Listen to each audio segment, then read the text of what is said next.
오늘은 2022년 3월의 첫째 주일입니다. 원래 저희가 실시간 예배를 계획했다가 교회 사정에 의해서 온라인으로 각 가정에서 비대면으로 예배 드리고자 합니다. 지난 수요일 사순절 기간이 시작이 되었는데요. 그래서 따로 저희가 지난 수요일에 사순절과 관련한 메시지를 나누지 못했는데, 이제 지난 수요일부터 해서 40일 정도 저희가 이제 그리스도의 십자가를 고난을 묵상하면서 또 부활주를 향해서 가는 기간인데요. 그래서 오늘은 특별히 그 사순절에 주님의 그 십자가를 좀 묵상하면서 첫 번째 주일을 맞이하면서 오늘은 깊은 또 주님의 그 보혈과 십자가를 바라보면서 함께 예배드리는 그런 시간이 되었으면 좋겠습니다. 우리 다 같이 사도신경 고백하시겠습니다. 전능하사 천지를 만드신 하나님 아버지를 내가 믿사오며 그 외아들 우리 주 예수 그리스도를 믿사오니 이는 성령으로 잉태하사 동정녀 마리에게 나시고 본디오 빌라도에게 고난을 받으사 십자가에 못 박혀 죽으시고 장사한 지 사흘 만에 죽은 자 가운데서 다시 살아나시며 하늘에 오르사 전능하신 하나님 우편에 앉아 계시다가 저리로서 산 자와 죽은 자를 심판하러 오시리라. 성령을 믿사오며 거룩한 공회와 성도가 서로 교통하는 것과 죄를 사하여 주시는 것과 몸이 다시 사는 것과 영원히 사는 것을 믿사옵나이다. 아멘. 우리 이 시간에 함께 주님의 십자가를 기억하며 또 여러 가지로 지금 많이 어려움들 있습니다. 그런 모든 짐들을 하나님 앞에 근심과 또 어려움들, 그리고 주변 또 기도가 필요한 많은 부분들, 영역들을 생각하며 모든 짐을 주님의 십자가 앞에 내려놓고 우리 같이 찬송하며 나아가시겠습니다.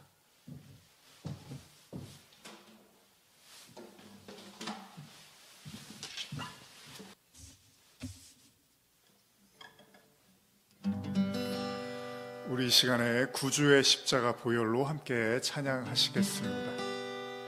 구주의 십자가 보혈로 죄 씻음 받기를 원하네. 내 죄를 씻으신 주 이름 찬송합시다.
청하게 하시네.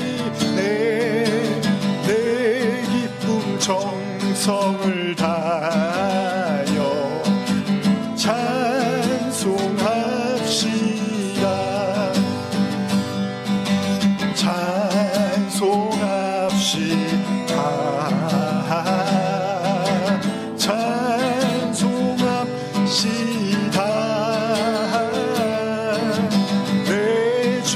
씻으신 주 이름 찬송합시다.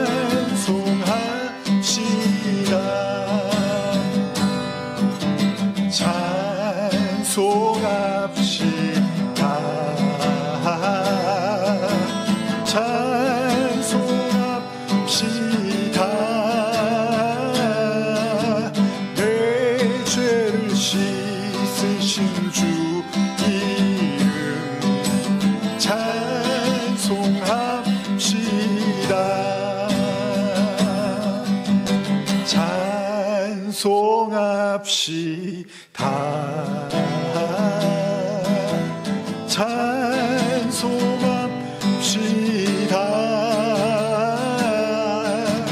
내 죄를 씻으신 주 이름 찬송합시다.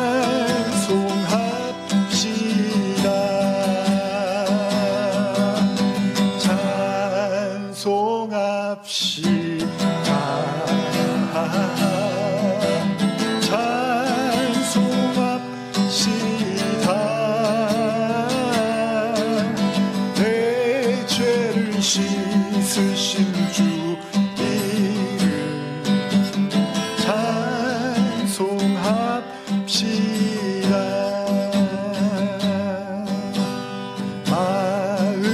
마음속에 근심 있는 사람 주 예수 앞에 다 외워라. 슬픈 마음 있을 때라도 주 예수께 아뢰라. 주 예수 앞에 다 외워라. 주 우리의 친구니 무엇이나 근심하지 말고 주 예수께 아뢰라.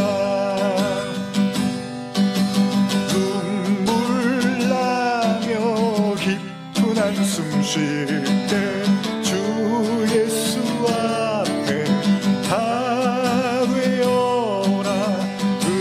은밀한 죄 있을 때라도 주 예수께 아뢰라.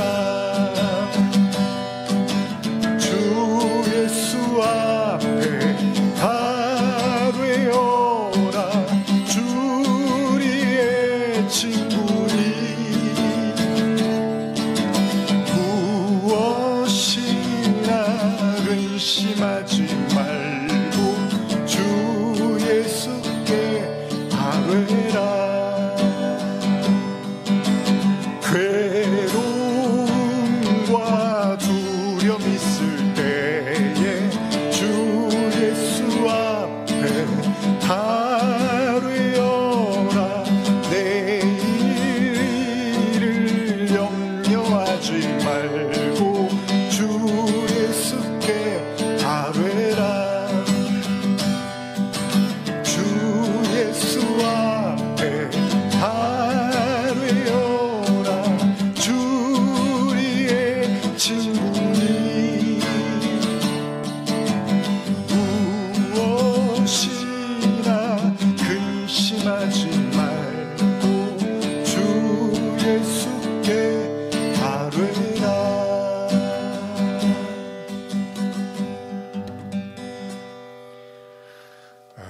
뭐 여러 가지로 근심과 걱정들이 많은 시간들일 수 있습니다. 또 전쟁의 소식도 지난주부터 또 우리가 듣게 되는 전쟁에 대한 소식들, 그리고 또 코로나로 인한 여러 가지 또 어려움들, 그리고 또 어제는 또 화재로 인해서 지금까지도 많은 어려움들이 또 있고요.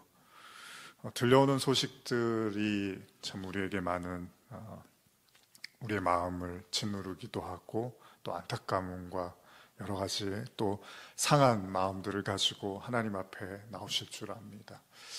오늘은 주일입니다. 주님의 날, 주의 날이죠. 주님의 날은 우리가 안식하고 하나님께 그 쉼을 누리는 날이기도 하죠.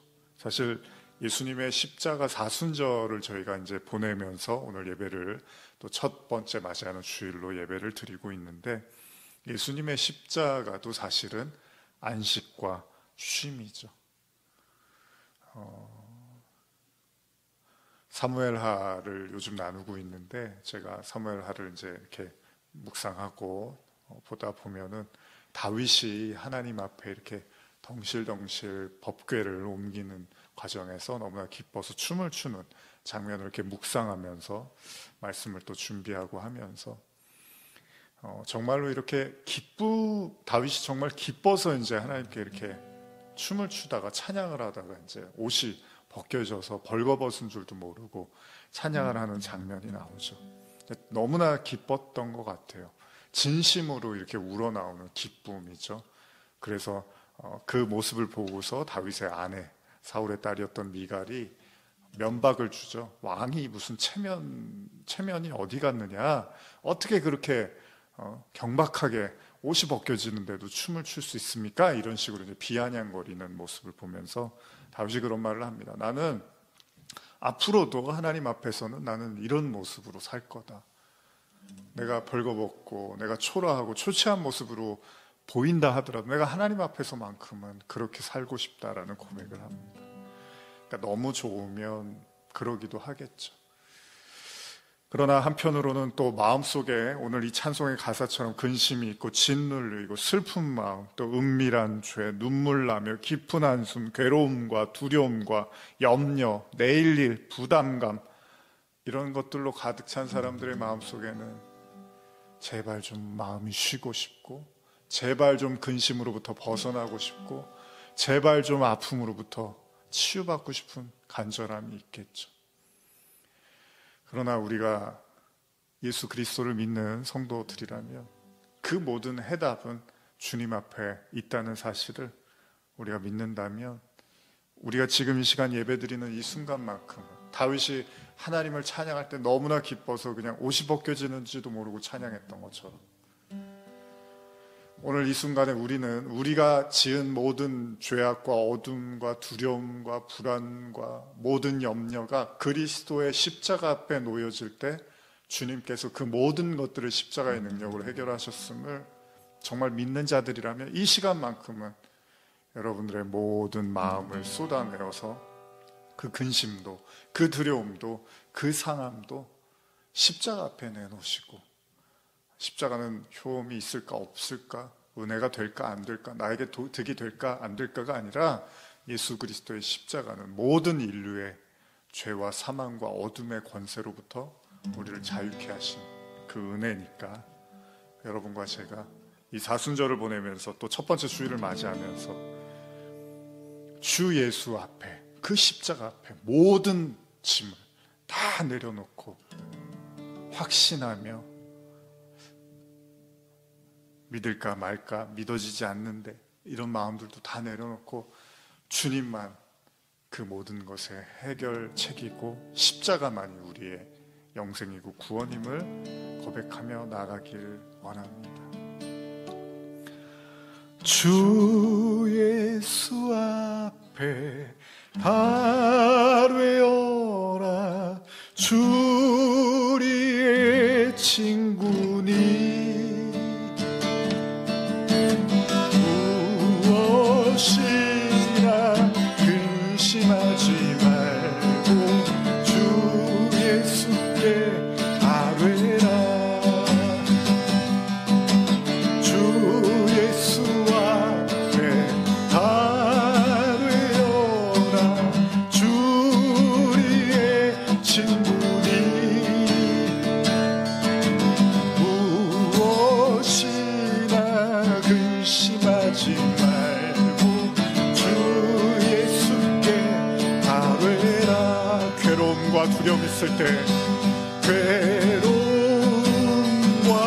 두려움 있을 때 주 예수 앞에 다 되어라. 내일 일을 염려하지 말고 주 예수께 다 되라. 주 예수 앞에 다 되어라.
근심하지 말고 주 예수께 아뢰라.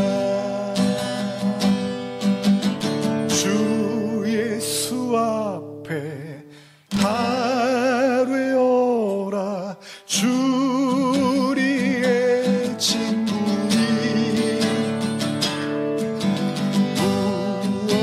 무엇이나 근심하지 말고 주 예수께 아뢰라.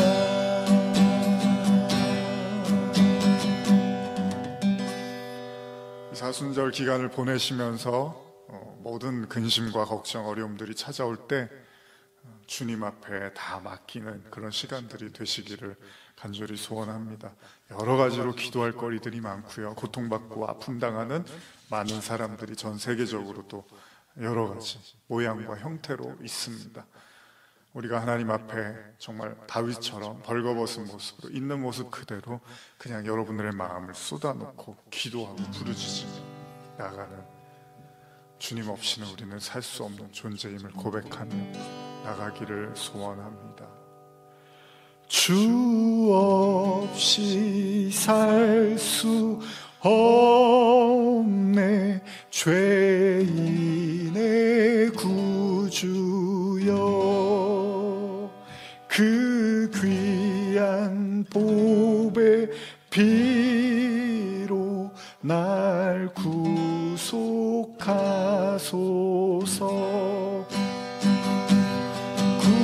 구주의 사랑으로 흘리신 보혈이 내 소망 나의 위로 내 영광 됩니다. 주 없이 살 수 없네. 나 혼자 못 서리. 힘없고 부족하며 지혜도 없도다. 내 주는 나의 사랑 또 나의 힘이라. 주님을 의지하여 지혜를 얻으리. 주 없이 살 수 없네. 내 주는 아신다. 내 영의 깊은 간구 마음의 소원을 주밖에 나의 마음 위 알아주리로. 내 마음 위로 하사 평온케 하시네. 주 없이 살 수 없네.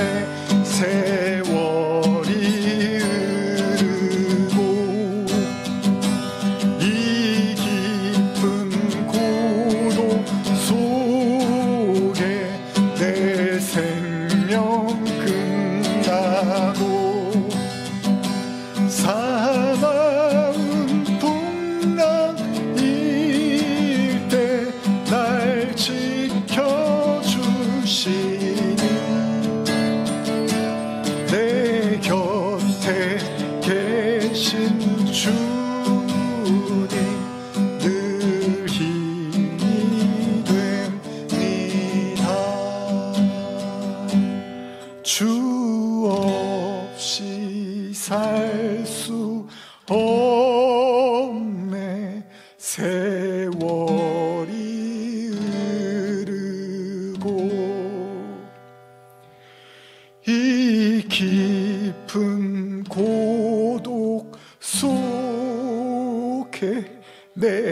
생명 끝나도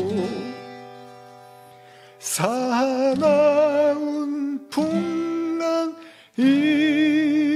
때 날 지켜주시니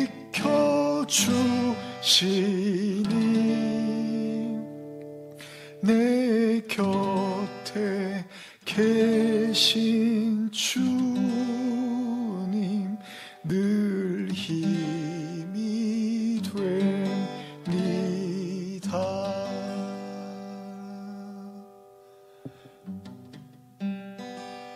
주 없이 살 수 없네. 세월이 흐르고 이 깊은 고독 속에 내 생명 끝나도 사나운 풍랑일 때 날 지켜주시니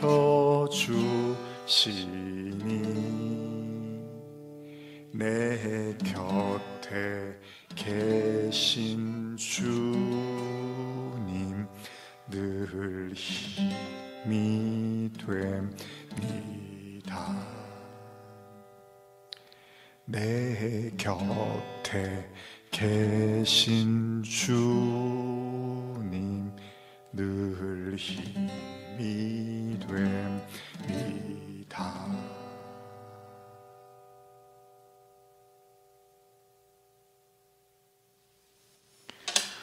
존귀하신 주님, 우리의 모든 죄와 사망과 공포와 두려움과 모든 아픔과 근심을 친히 담당하시고 십자가를 향하셨던 주님,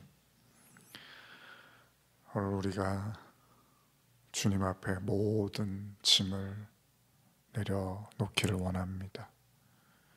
우리의 힘으로 할 수 있었던 것들, 또 없었던 것들, 그 무엇도, 그 모든 것도 다 내려놓고 이 시간은 벌거벗은 모습으로 하나님 앞에 서기를 원합니다. 주님이 십자가에서 만신창이가 되어 정말 모든 것을 다 쏟아내시고 수치심과 모든 고통 속에서 십자가를 지셨던 것처럼 오늘 우리가 그 십자가를 바라보며 우리의 헛된 생각들, 헛된 욕심들, 헛된 마음들, 미련들, 후회, 그리고 모든 마음의 염려와 근심 주님 앞에 다 내려놓고 주님의 십자가를 바라보기를 원합니다. 정말로 많은 어려움들이 곳곳에 도사리고 있는 이 시대, 오늘 함께 예배드리는 한 사람 한 사람 마음속에 십자가로 임하여 주시고 또 회복과 은혜와 사랑과 치유와 따뜻함과 그 아버지의 품을 느끼는 예배 되게 하여 주시옵소서. 감사드리며 예수님의 이름으로 기도합니다. 아멘.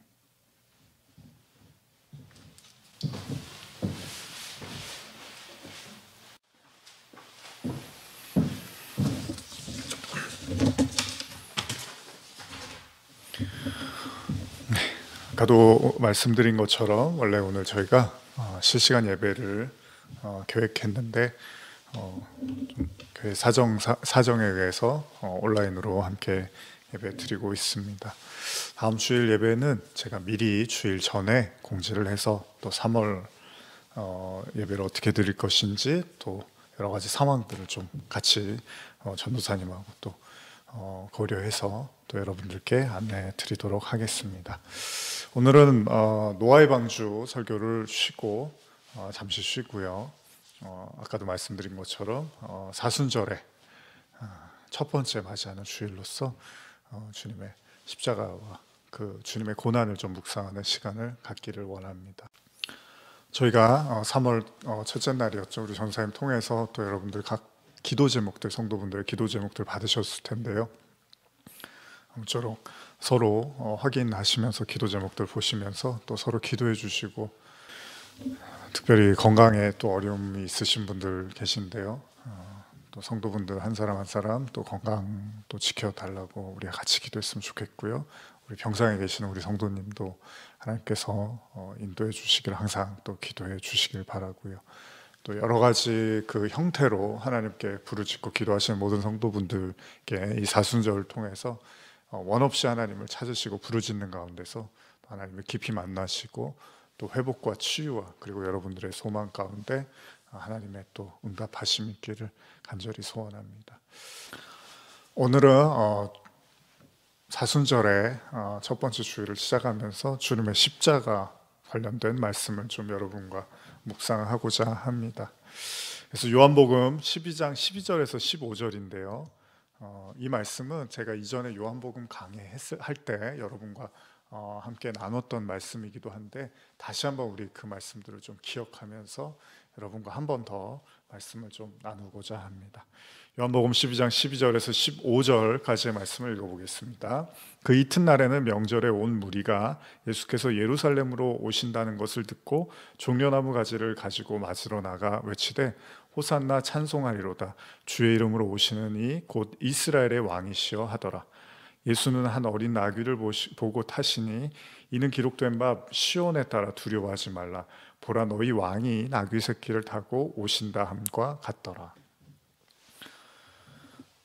여러분들이 잘 아시는 지금 본문은 예루살렘에 입성하시는, 사실은 이게 이제 종료주일이죠. 부활주일 전주에 이제 저희가 보통 나누게 되는 메시지인데 올해는 그냥 사순절을 시작하면서 우리가 이 마음을 좀 먼저 갖고 40일을 또 보냈으면 하는 마음에서 종료주일을, 종려나무 가지를 흔들었던 호산나 찬송하리로다 주의 이름으로 오시느니, 이렇게 예루살렘 입성을 환영했던 이 말씀들을 여러분과 미리 또 나누고자 합니다.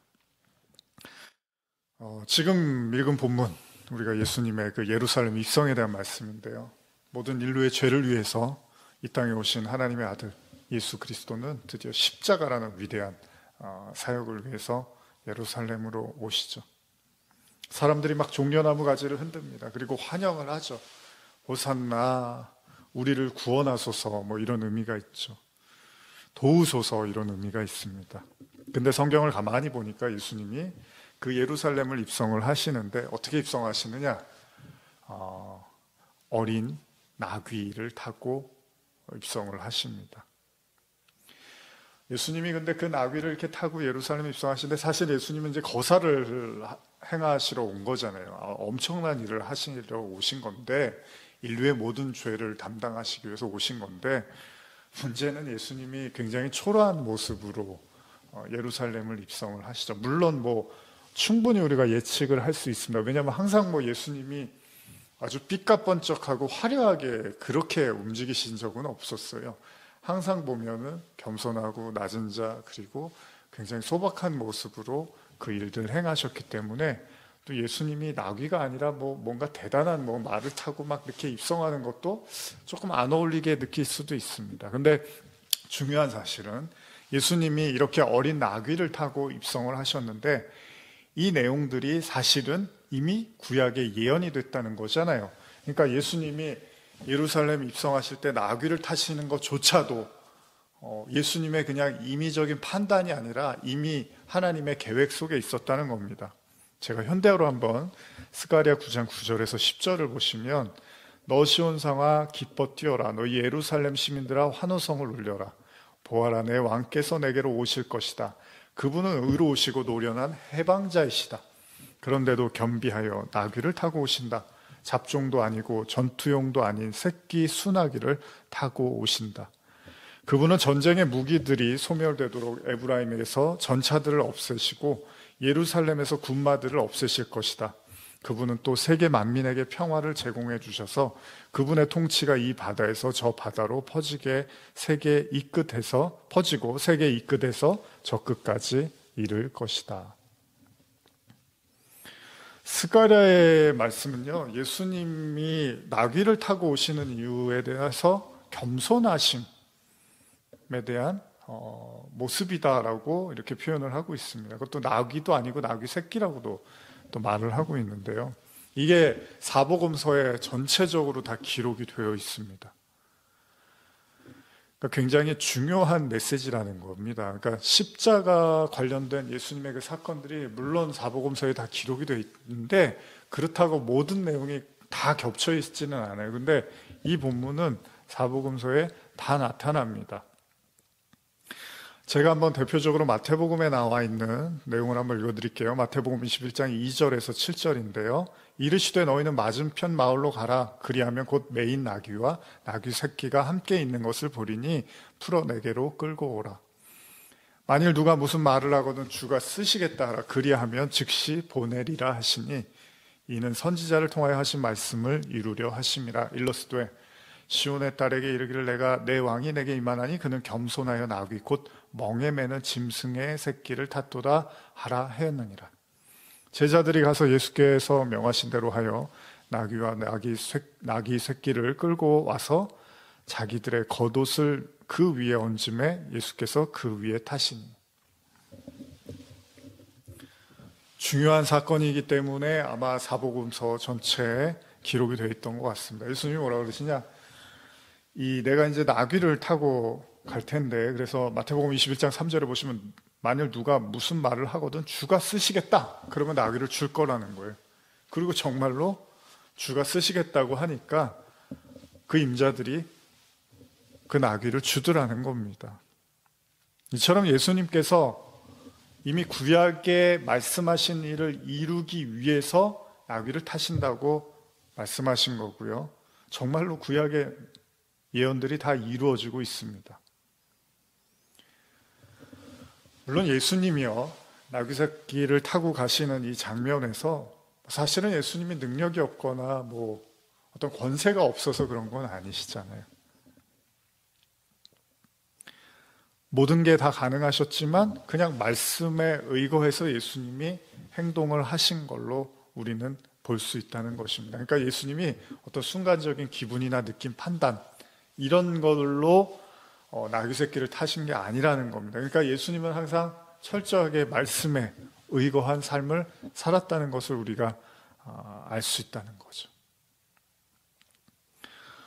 이미 앞서서 나눈 것처럼 예수님은요, 지난 3년여의 시간들 동안에 수많은 일을 이루셨잖아요. 예수님 이제 예루살렘 입성하시기 전에 병도 고치고 귀신도 쫓아내시고 오병이어라는 출중한 기적도 일으켰었는데 그것만 있습니까? 죽은 나사로도 살리시고 이런 어떤 내용들을 사람들이 어느 정도는 소문을 들어서 알고 있었을 거라는 거예요. 그리고 그 나사로의 그 부활, 그건 정말 너무나 충격적인 일이기 때문에 이 일을 행하신 예수님이 예루살렘, 유대인의 신앙의 중심지이고 성전이 있는 예루살렘으로 오신다고 할 때 사람들이 얼마나 기대가 많았겠습니까? 그가 와서 또 무슨 대단한 일을 보여줄까? 그를 통해서 우리가 얻을 수 있는 도움과 이익이 무엇일까? 정말로 우리가 오랫동안 기다려왔던 진정한 메시아가 맞는가? 빵을 나눠줘서 가난함도 해결하고 치유를 통해서 질병도 해결하고 하나님의 능력으로 이스라엘을 다스릴 진정한 왕, 그 예수가 예루살렘을 향해서 입성한다는 이 사실에 대해서 수많은 사람들이 흥분하고 기대하고 있었을 것입니다. 그리고 정말로 그가 예루살렘에 입성하고자 할 때 많은 사람들이 술렁이기 시작했고 어마어마한 인파들이 모였을 것입니다. 드디어 우리가 기다리던 메시아를 만날 수 있는 것인가? 그래서 그들의 간절함은 예수를 보자 터져 나온 거죠. 아까도 읽은 요한복음 12장 13절이죠. 종려나무 가지를 가지고 맞으러 나가 외치되 호산나 찬송하리로다 주의 이름으로 오시는 이 곧 이스라엘의 왕이시여 하더라. 난리가 났겠죠. 어마어마하게 사람들이 기대를 했을 거예요. 호산나 호산나 우리를 구원하소서. 모든 고통으로부터, 우리의 모든 괴로움으로부터, 우리의 모든 가난함으로부터, 우리의 모든 아픔으로부터 우리를 구원하소서. 제발 구원하소서. 제발 도와주소서. 제발 자유케 하소서. 제발 우리를 이끌어 주시옵소서. 이스라엘의 왕이시여.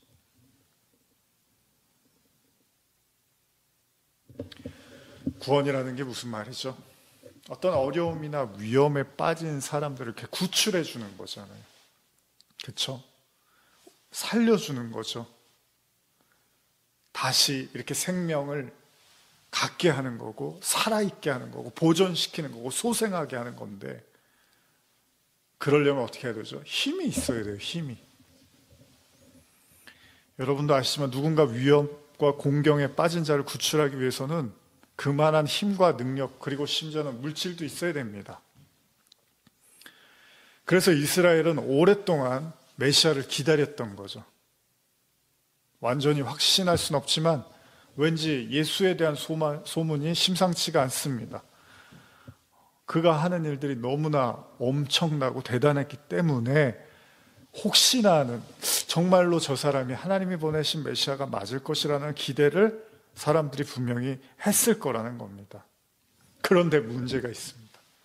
그런 예수가 예루살렘의 거사를 치르기 위해서 입성을 하시는데 느닷없이 나귀를 타고 들어가는데, 그것도 나귀가 아니라 나귀 새끼를 타고 입성을 하시더라는 겁니다.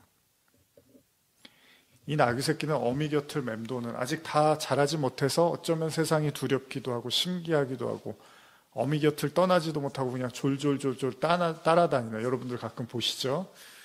그런 순한 나귀 새끼를 타고 온 예수님. 예수님이 그렇게 예루살렘에 입성을 하시더라는 겁니다. 어떻게 보면 짐을 싣기도, 좀 무거운 짐을 싣기도 그렇고 사람이 타기도 조금 어려운 그런 나귀 새끼를 예수님이 타고 오시더라는 겁니다. 왜 그렇게 하셨을까요? 온 세상을 구원할 메시아라면 조금 더 뭔가 순백과 정의를 상징하는 용맹한 흰 말을 타고 오셨으면 어땠을까요? 근데 예수님의 선택은 사람이 타기도 버거운, 어떻게 보면 이게 발이 이렇게 땅에 이렇게 끌릴 수도 있을 만큼 좀 우스워 보이는 모습으로 예루살렘에 입성하시더라는 겁니다. 그래서 많은 사람들이 이게 가난하고 연약한 자들을 위한 상징적인 모습으로 이해할 수도 있습니다. 근데 여러분, 예수님의 탄생을 생각해 보면 또 그렇게 이상하지가 않아요. 그렇죠? 여러분들이 잘 아시는 누가복음 2장에 나타난 예수님의 이 탄생을 보면 마리아가 이제 잉태할 때가 돼서 이제 해산할 날이 찼는데 어떻게 되죠? 누가복음 2장 7절을 보시면 첫 아들을 낳아 강보로 싸서 구유에 누웠으니 이는 여관에 있을 곳이 없음이라, 이런 표현이 있어요. 그렇죠? 우리가 성탄절 때 빈방 있습니까? 이런 얘기 많이 하는 게 이제 여기서 나온 얘기인데, 하나님의 그 선택을 받고 부름을 받고 천사를 통해서 예수의 탄생을 알았던 이 마리아와 요셉이 정말 메시아가 태어나는데 이 아이를 안정적으로 낳을 만한 방이 없는 거예요, 방이. 그 여관방 하나도 제대로 없는 거죠. 그래서 결국 마구간에서 구유에 누인 채 이 탄생을 맞이한 게 바로 예수님입니다. 근데 여러분, 아까 나귀 새끼를 타고 이렇게 입성하신 것도 구약에 예언이 돼 있다면 예수님의 탄생도 우연은 아니었겠죠. 그렇죠? 하나님이 이 땅에 메시아를 보내면서 예수님을 이제 낳게 하셨는데 그날따라 방이 없어갖고 아이고 야 나도 그렇게 방이 꽉 찰 줄은 몰랐네, 그러시진 않았을 거 아니에요. 하나님이 일부러 이런 상황들을 이렇게 내버려 두신 거잖아요. 그러니까 결국 구유에 누워서 마구간에서 태어나게끔 만드신 거죠. 성경은 예수의 탄생에 대해서 누가복음 2장 10절에서 12절 보시면 천사가 이르되 무서워하지 말라, 보라 내가 온 백성에게 미칠 큰 기쁨의 좋은 소식을 너희에게 전하노라. 오늘 다윗의 동네에 너희를 위하여 구주가 나셨으니 곧 그리스도 주시니라. 너희가 가서 강보에 쌓여 구유에 누워있는 아기를 보리니 이것이 너희에게 표적이니라 하더니. 이런 표현이 있어요. 그러니까 여기도 보면 표적이라는 말이 나오는데, 표적은 뭡니까? 뭔가 상징하고 있다는 거예요, 무언가를. 그러니까 예수님이 마국간에서 태어난 것도, 그리고 포대기에 쌓여서 구유에 누인 것도 성경에서는 표적이래요. 그러니까 하나님의 우연히, 아이고 내가 준비를 못했다, 야 방을 내가 그렇게 방이 꽉 찰 줄은 몰랐네, 이게 아니라 그렇게 될 수밖에 없게끔 하나님이 이끄셨다는 겁니다. 그래서 그거를 보고 표적이래요. 그걸 보고 저와 여러분들이 무언가를 알아야 된다는 겁니다. 물론 우리가 보편적으로는 높은 하늘에서 낮고 낮은 이 땅으로 오신 예수님의 겸손으로 우리가 이해하는 것이 보편적인 생각인데, 근데요, 사실 그거를 다라고 보기도 좀 어렵습니다. 무슨 말이냐면, 현대어 성경을 제가 에스겔서 16장에서 1절에서 5절을 읽어드리면 한번 들어보세요. 잘. 이게 이제 이렇게 시작해요. 정조 없는 여인 예루살렘, 이렇게 시작하면서 여호와께서 내게 말씀하셨다. 너 사람아, 너는 예루살렘 도성이 얼마나 더럽고 흉악한 짓들을 하고 있는가를 똑똑히 깨우쳐 주어라. 너는 이렇게 책망하여라. 나 주 여호와가 말한다. 내 출신과 가문으로만 따진다면 너는 가나안 원주민의 딸이다. 내 아버지는 아모리 족속의 남자요, 내 어머니는 헷 족속의 여자이니 너는 이 땅에서 태어난 본토박이다. 그러나 내 부모들은 너를 돌보아 주지 않았다. 그들은 내 탯줄을 잘라주지 않았고 내 몸을 물로 씻어 정결하게 해주지도 않았으며 소금으로 내 몸을 문질러 주거나 포대기로 감싸주지도 않았다. 그들은 그 어느 것 하나 해준 일 없었고 너를 불쌍히 여기지도 않았다. 오히려 내가 태어나던 날 내 부모들은 내 목숨을 천하게 여기고 너를 허허벌판에 내던져 버렸다. 이 내용은요, 예루살렘이 이방의 부모 밑에서 태어나 아무런 관심도 받지 못한 채 아무렇게나 내던져진 불쌍한 상태의 아이로 묘사를 하고 있는데, 바로 예수가 그들을 구원하기 위해서 내동댕이 쳐진 예루살렘의 모습처럼 예수가 그런 모습으로 이 땅에 오셨다는 거예요. 그러니까 다시 말하면 지금 구유에 놓여있는 예수의 모습은 우리를 구원하시고자 하는 겸손하고 낮은 메시아의 모습이기도 하지만, 한편으로는 우리가 처한 현실, 그러니까 그 어디 하나 기댈 것도 없고 그 누구의 도움과 관심도 받지 못하는 마국간과 같은 그런 곳에서 온전한 양식이 없어서 짐승의 여물과 같은 것을 먹으며 근근히 살아가는 이스라엘의 영적인 상태를 묘사하고 있다고 볼 수 있다는 겁니다. 그러니까 예수님이 두 가지 의미겠죠. 하나님의 아들로 오셨는데 환영을 못 받는 거예요, 이 땅에. 심지어는 낳을 방도 없어요. 편하게 아이를 출생할 방도 없는 거예요. 그런 모습은 바로 이스라엘의 강팍함을 보여주기도 하고, 또 한편으로는 그렇게 관심과 도움을 받지 못하는 이스라엘의 현실, 영적 현실이기도 하다는 거예요. 하나님과 끊어진 상태의 이스라엘의 영적인 현실이 그렇다는 것을, 두 가지를 다 동시에 보여주고 있다는 것입니다. 이런 얘기를 하고 있으니까 탕자의 비유 여러분 기억나시죠? 탕자, 아버지의 재산을 가지고 먼 이방 나라로 가서 재산을 다 탕진하고 어떻게 되죠? 결국은 돼지에, 우리에 갇혀서 살게 됩니다. 근데 너무 배가 고파서 먹을 게 없으니까 결국은 돼지 쥐엄나무, 돼지가 먹는 그 열매를 먹으면서 막 이렇게 힘들어하는 거죠. 원래 아버지가 있는데 그들의 현실이, 탕자의 현실은 돼지 우리에 갇혀서 살고 있다는 거예요. 바로 어떻게 보면 이스라엘의 영적인 모습이 그랬던 거고, 그래서 예수님도 그 이스라엘의 모습을 그대로 표현하듯이 그렇게 마국간에서 태어나시는 거예요. 너희들의 현실이 바로 이렇다. 하나님의 아들이 누군지도 몰라보고 하나님의 뜻이 뭔지도 모르고, 그래서 이렇게 너희들이 메시아가 왔는데도 방 하나 내주지를 못한다.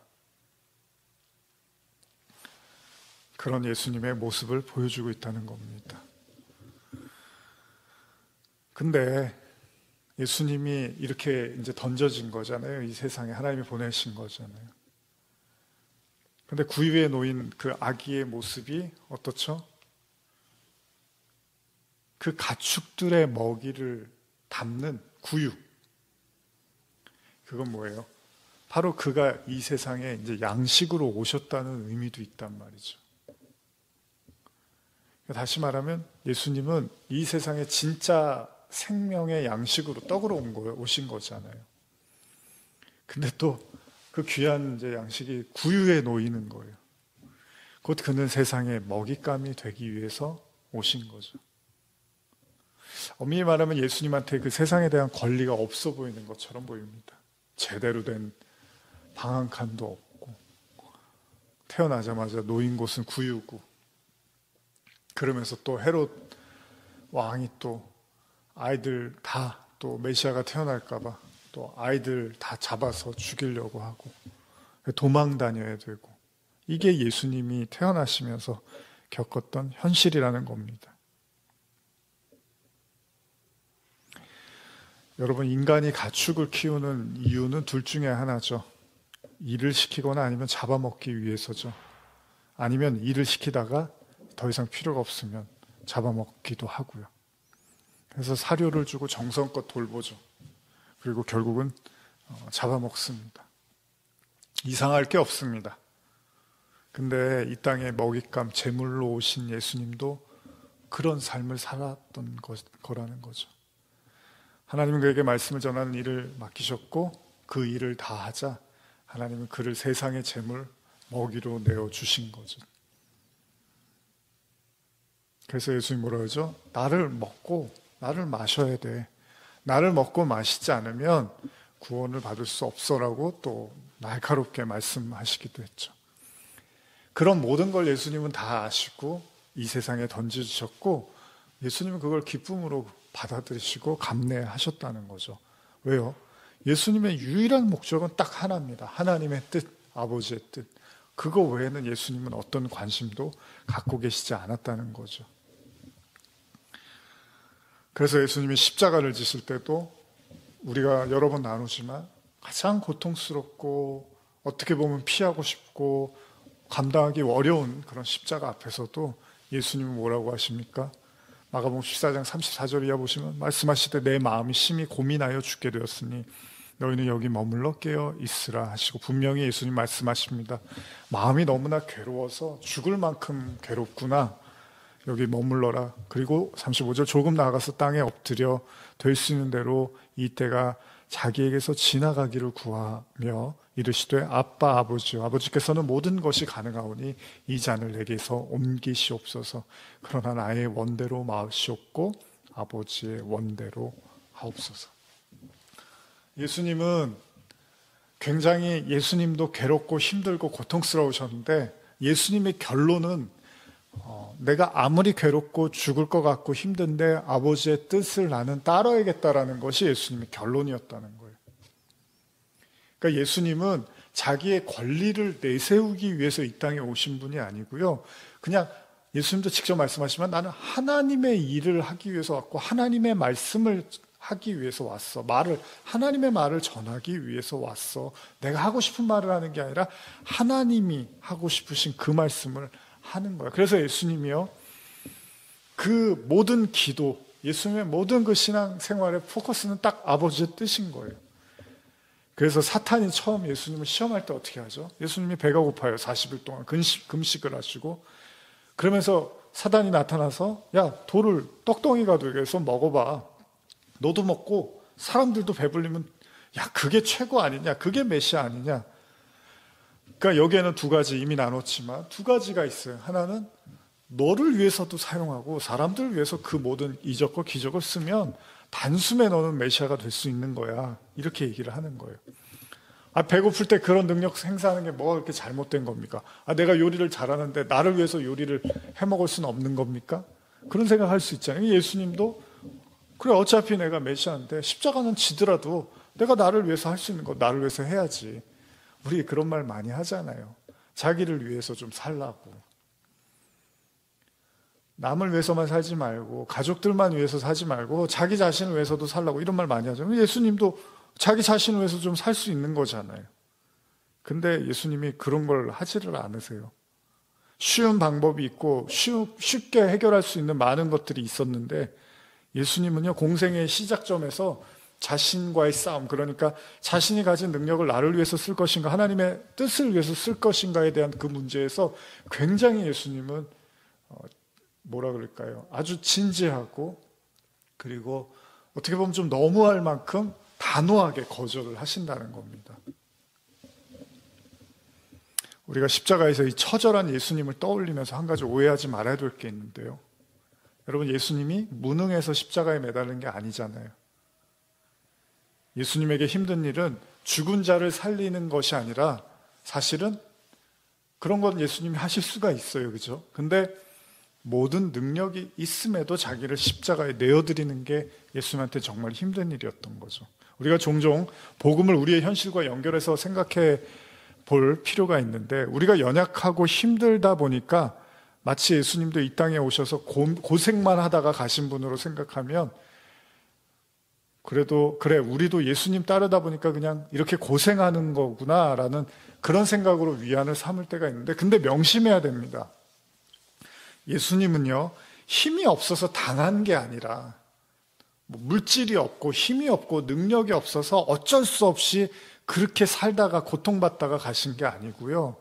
그에게 진짜 고통과 어려움이 있었다면 반대로 그 모든 것들을 다 할 수 있었는데 그거를 내려놓고 그냥 아버지가 원하는 방향으로 따라갔다라는 거예요. 소들이 그냥 이렇게 주인이 끌고 가면 가고 싶든 가기 싫든 이렇게 끌려가듯이 예수님도 어린 양으로 그냥 이렇게 끌려가셨다는 겁니다.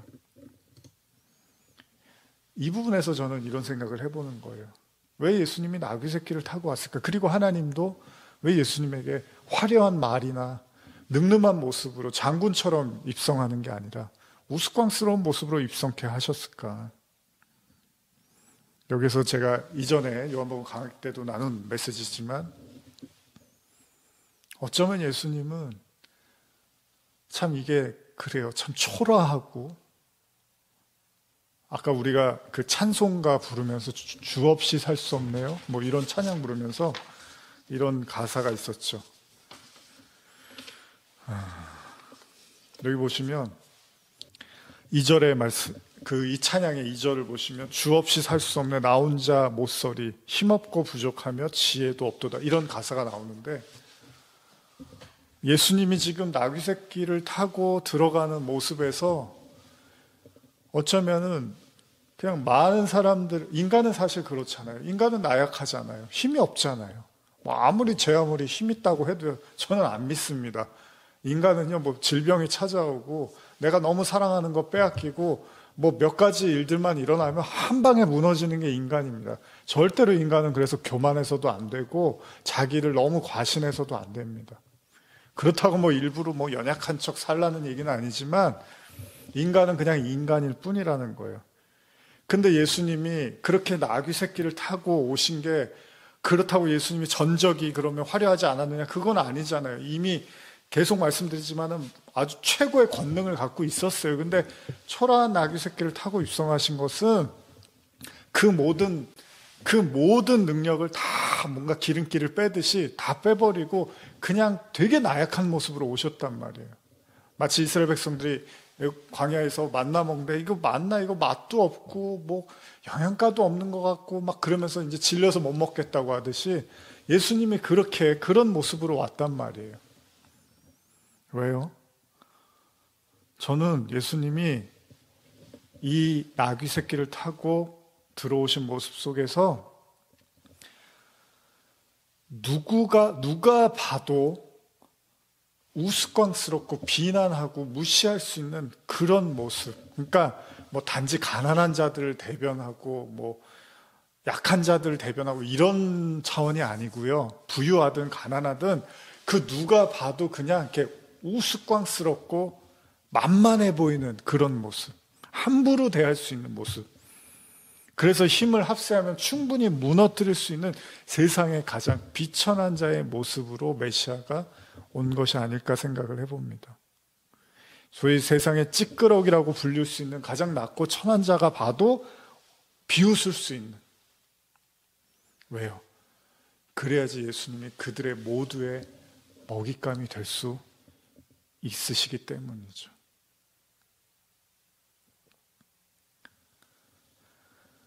다시 말하면 물론 예수님이 이 내용 안에는 모든 약한 자를 대변하고 모든 가난한 자들을 대변하고 그런 모든 인간의 한계를 대변하는 모습으로도 우리가 이해할 수 있지만 조금 더 깊이 생각한다면 이 나귀 새끼를 타고 오신 예수님은 이 땅에서의 자기 권리를 다 포기하신 모습으로 보입니다.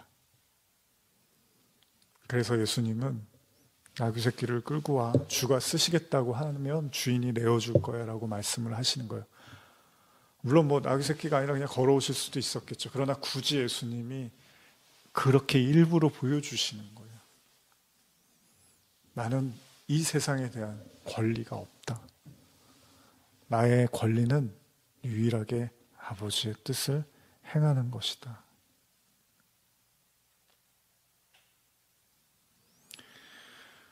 예수님의 십자가는요, 정말로 자기 자신을 다 내어주신 거죠.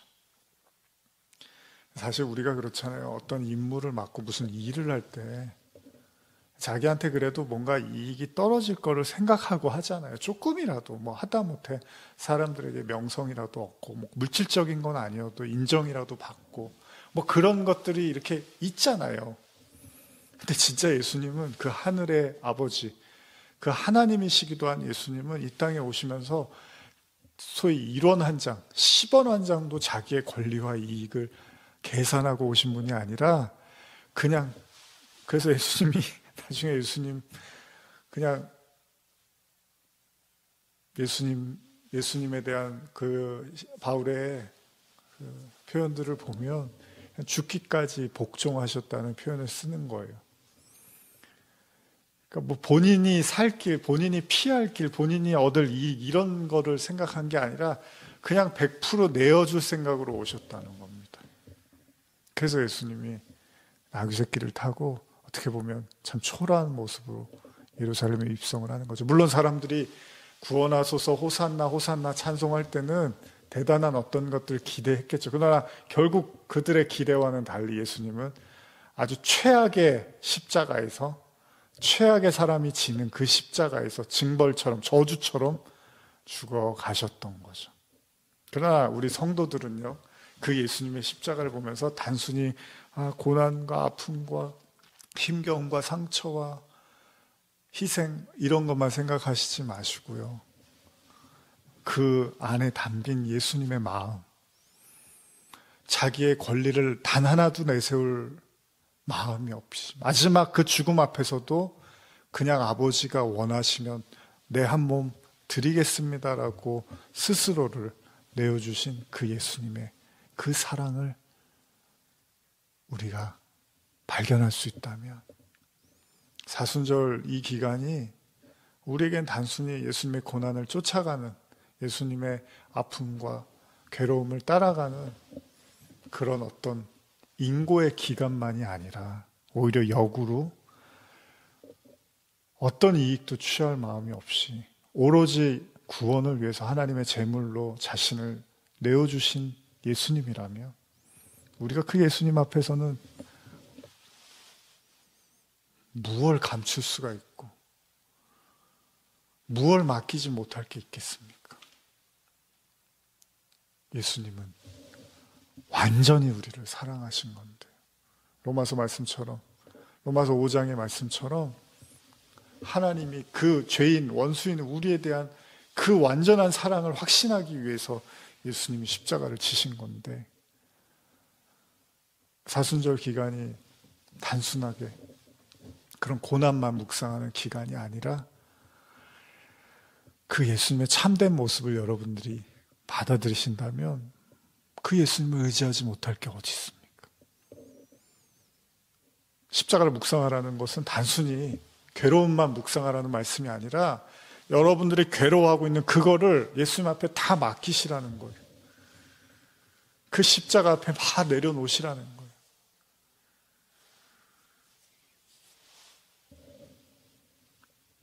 우리를 완전히 사랑하시기 위해서 자신을 내어주신 주님이시니까요.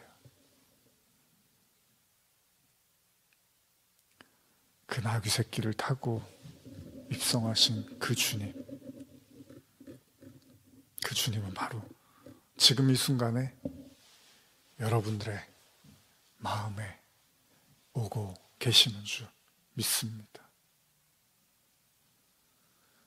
성경 한 절 읽고 제 찬양하고 마치겠습니다. 마태복음 8장 19절에서 20절인데요. 한 서기관이 나와 예수께 아뢰되 선생님이여 어디로 가시든지 저는 따르리이다.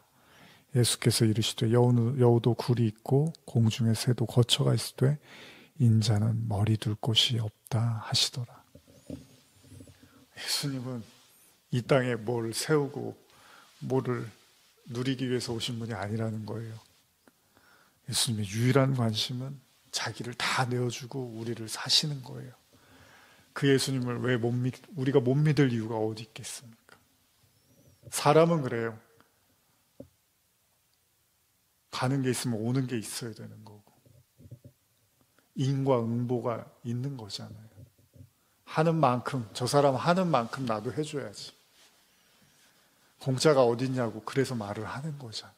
뭐 그게 가족이든 친구든 직장이든 다 마찬가지로 그런 생각들을 한단 말이에요. 그러나 예수님은 아닙니다. 애초에 예수님이 이 땅에 오실 때 완전히 자기를 비우고 우리를 끌어안기 위해서 오셨습니다. 그 나귀 새끼를 타고 오신 주님이 오늘 여러분들의 마음속에 들어가 거하시기를 간절히 소원합니다. 우리 같이 찬양하시겠습니다.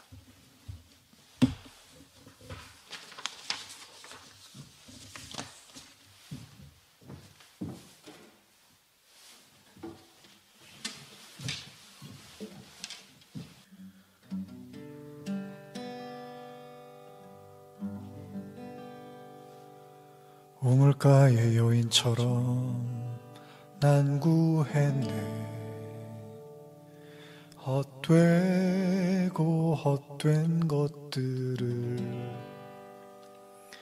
그때 주님 하신 말씀 내 세매와 생수를 마셔라. 오 주님 채우소서.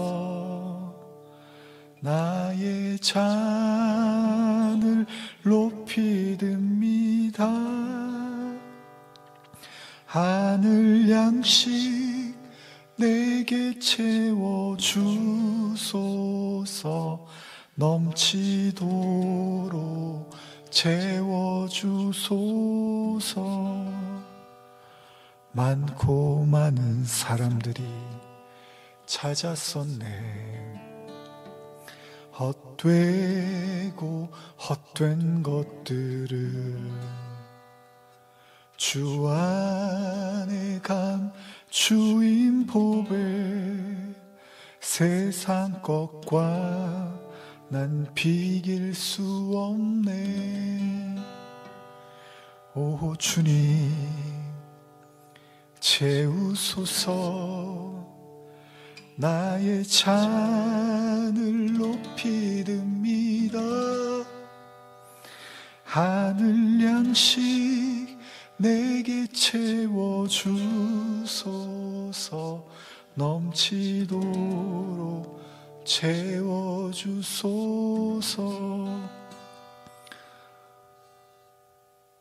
여러분들이 아끼고 살아가는 분들을 기억하며 내 친구여 거기서 돌아오라.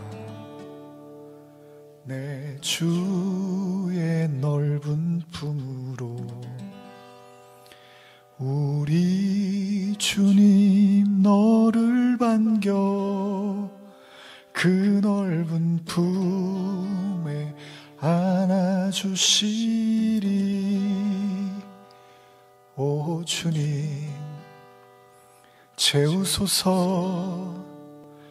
나의 잔을 높이 듭니다. 하늘 양식 내게 채워주소서. 넘치도록 채워주소서. 십자가 앞에 모든 걸 내려놓고 오 주님 채우소서.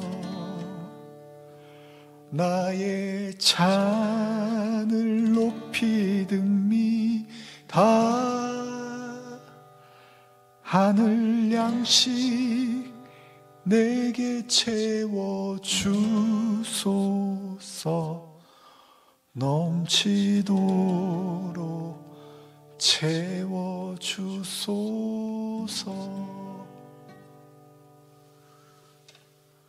십자가를 묵상하고 고난을 묵상하고, 그러나 이 사순절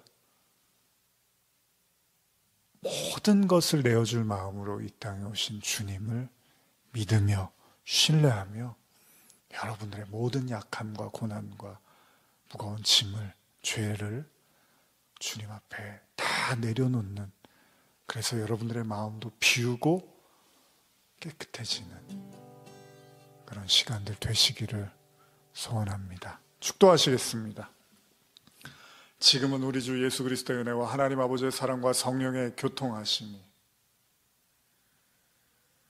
나귀 새끼를 타고 가장 비천하고 우스꽝스러운 모습으로 예루살렘에 입성하신 그 주님, 그러나 그 주님이 모든 것을 비우시고 이 땅에 오심을 인정하고 믿으며 우리의 마음에 모시기를 원합니다.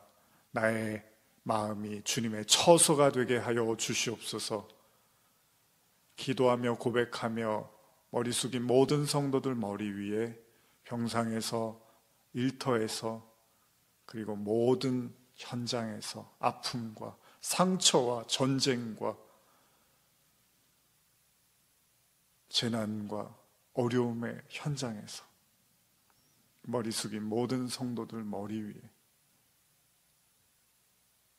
또한 특별히 선교사님들과 여러 가지 코로나로 인해서 교회를 섬기기를, 감당하기를 힘겨워하고 어려워하는 많은 또 사역자들, 섬기는 성도님들 머리 위에 지금부터 영원히 함께 있을지어다. 아멘.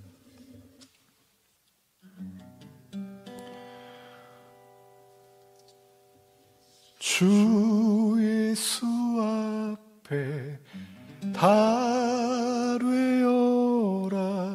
주 우리의 친구니 무엇이나